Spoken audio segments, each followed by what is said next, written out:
Shalom Uvracha, le passage pour le tête qui se lève, le 9 qui se lève.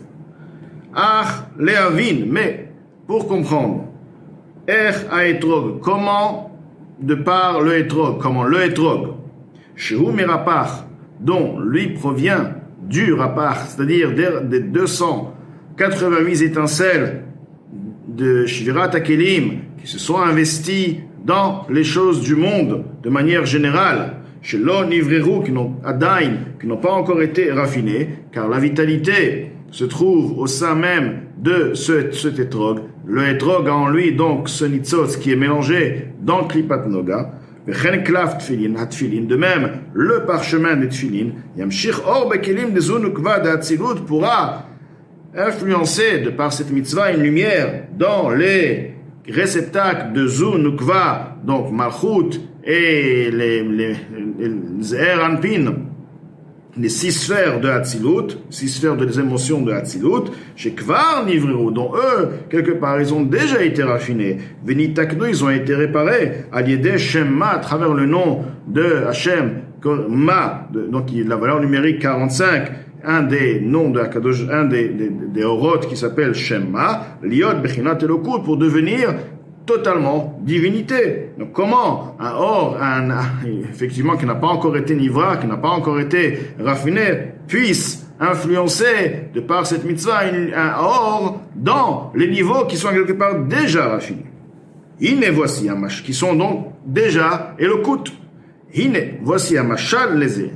L'exemple pour répondre à ceci, hi azriya vanetia. Ceci est le fait de planter ou de semer, shagarin, dont la graine, mais horaire, koach hatzomeach sheba'aretz. La graine va réveiller la force qui fait pousser, se trouvant dans la terre, shudvar Hashem.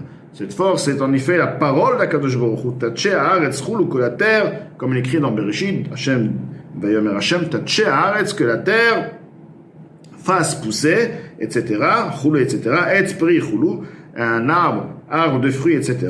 Donc la parole d'Akadosh Baruch Hu se trouve au sein de la terre, et c'est cette parole, c'est cette puissance. Lorsqu'on dit une parole, c'est une révélation, c'est une lumière, se trouve donc à travers cette graine. La graine va réveiller cette force et qui va permettre à l'arbre de pousser. À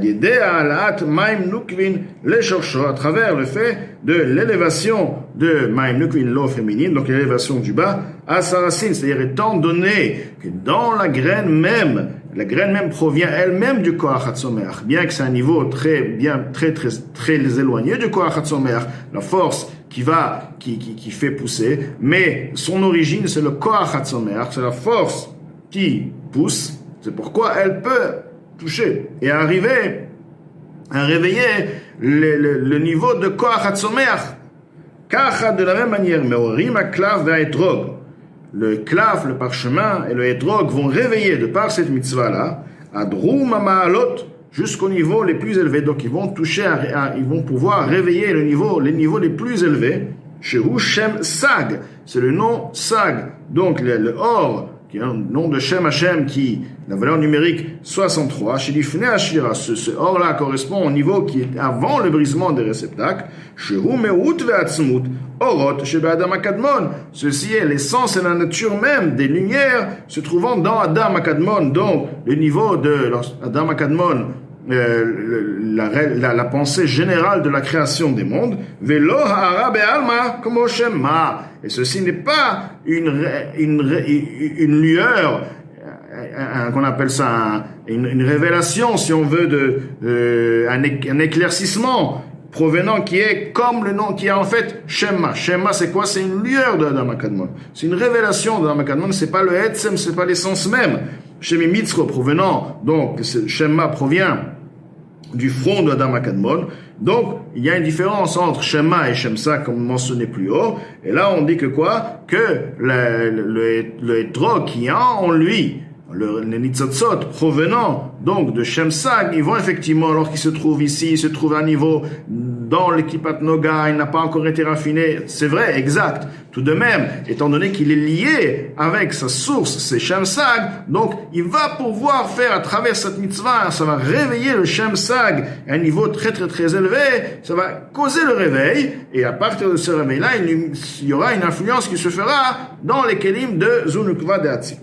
De la même manière, non pas seulement par la pratique, mais aussi par l'étude des halachot, des mitzvot, mais horaire bechinat Chabad, il va réveiller le niveau de Chokhmah, binadat, la sagesse, connaissance, compréhension, connaissance, des 10 sphères, des kelim, des zunukva, les réceptacles, de zunukva, des adrum amalot, et encore de la même manière aussi, plus haut que Hatzilut, jusqu'au niveau supérieur, gamken bechinat Chabad shebesag, aussi au niveau de Chokhmah binadat, du Shem Sag, des pnimut Adam HaKadmon, donc ce qui est donc le niveau interne de Adam HaKadmon qui est appelé donc cette lumière qui sort à travers les yeux, et tout ce qui est etc. Donc là, nous explique quoi, la question était comment on peut réveiller. Effectivement, c'est vrai que c'est pas Elokut, car il y a maintenant se trouve dans Klipat Noga, mais étant donné que la source, il est lié à sa source, parce que sa source c'est Shem Sag,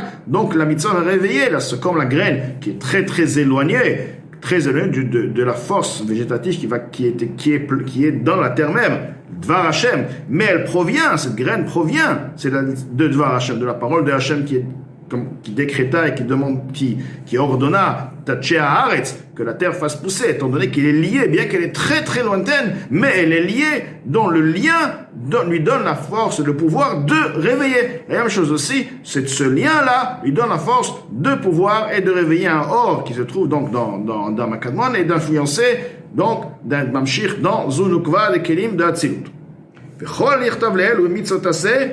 Donc tout ce qui est écrit avant, c'est dans les mitzvot aseh. Donc nous avons dit que l'étude aussi fait le même travail, va réveiller aussi Chabad de Zunukva et Chabad jusqu'à Chabad de Shem Sag, de Adam HaKadmon.